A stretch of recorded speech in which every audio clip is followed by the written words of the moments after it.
Hi everyone, welcome to SusanWinter.net. So happy to have you join me today, and I'm continuing with your questions and answers. This question today from Barbara has to do with you've just met this person. There's a connection, there's a click. You feel something, you're excited. You actually feel excited for the first time in a very long time. They want what you want, they like you, everything feels great, and then just as you start to sink your teeth into it, this delicious morsel is ripped from your mouth. Poof, gone. I'll explain what's happening and what you can do about it. Okay, so this is from Barbara, and Barbara, thank you, because I like this topic. I have been there. Okay, so Barbara writes, Dear Susan, it's happened to me twice now that I've met a man that I instantly felt connected with, felt comfortable with and attracted to, shared values and goals, even with the desire for a commitment. Question mark, the one? Both times my hopes were soon crushed by outer circumstances. Why do I, brutally so, keep getting just a taste of what I desire, just to have it be taken away? Oh, come on, people. You felt this before, haven't you? Really? Okay, first off, it happens. It happens to all of us. And if it hasn't happened to you, good for you. But most everyone has had somebody that they've just started to get together with, and something happens.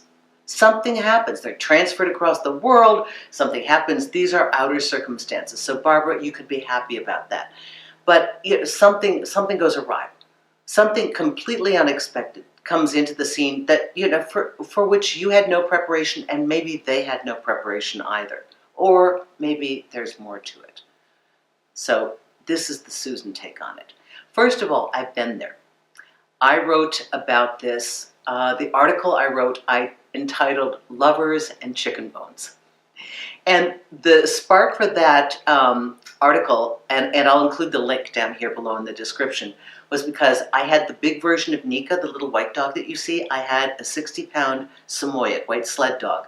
And I would walk her down the streets of Manhattan, and there was a garage a couple blocks away, and a lot of high-rises, and people were on their way to the West Side Highway, because that was right off 11th Avenue. So, I think a lot of people driving in a truck or whatever, they eat chicken and evidently just throw the bones out. So she was always catching the bones. And I remembered trying to grab this bone from her, and I'm wrestling it, and I'm pulling it from her mouth, and she's not letting go because she had just sunk her teeth into the most delicious morsel of something, and it is being ripped from her mouth. And mean Susan, how, and I couldn't tell her. How could I explain to her in dog language, this is not good for you? You don't know this right now, but it is not good for you. I know that. So here's my take on why that happens. So many times in life, we are going a certain direction, door closes. Going a certain direction, door closes. I've had this happen numerous times in my career, where something really big presented itself, not just once, but several times. Each time, something extraordinary on the outside happened that completely altered this thing. And there's resentment and anger, and you get mad at the universe. Oh, how could you?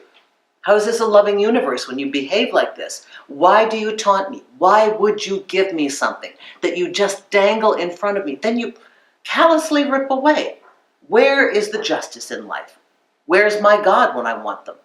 How does this happen?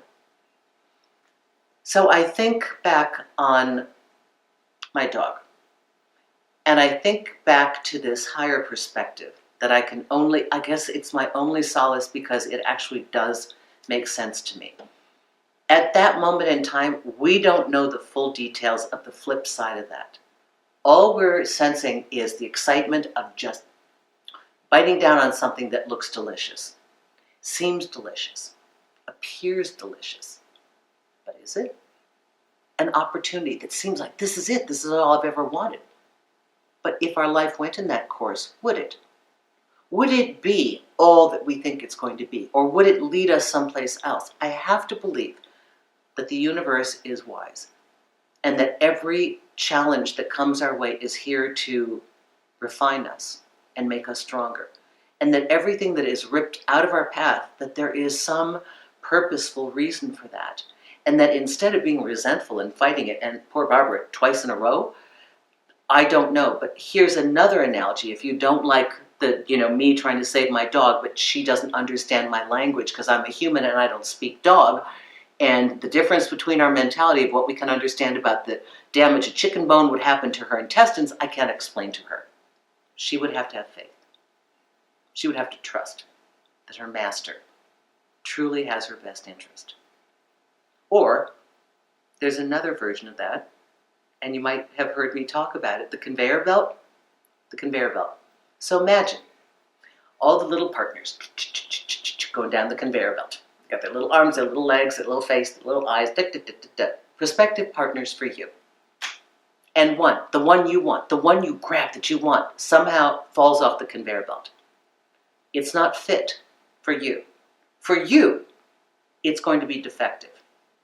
Maybe not for the next person, but it came off the conveyor belt. You didn't throw it off the conveyor belt.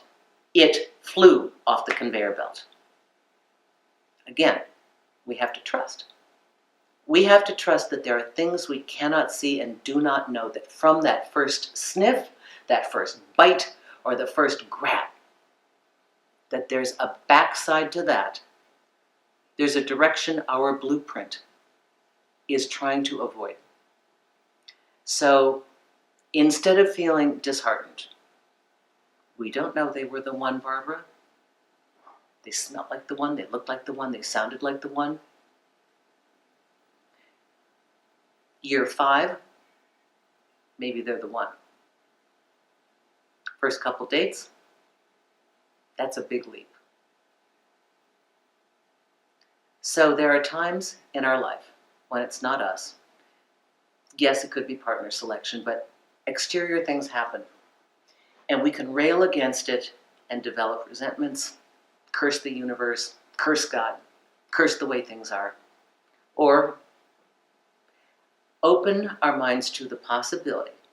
The possibility exists that there could be a blessing in this that I cannot begin to see. And that life is not here to torment me, torture me, or taunt me. And that perhaps there is a wisdom far greater than my little mind can understand right now. And you know what? Don't like it, but I can go with that. That I can accept. Okay, I'll let that go. So, Barbara and everybody else, I hope this helps you. From one who has been there, I hope this helps you. Thank you so much. Thank you for your lovely video requests. Thank you for giving me great material. Thank you all of you who have watched this and just, really given me such confirmation with your subscription and with your views. I really appreciate that. And for those of you who want to work with me one-on-one, check out my website, susanwinter.net. Go to the consultation page. You can work with me by the minute on Magnify, Android and iPhone, worldwide, or any one of my consulting packages. Thank you very much. Take care.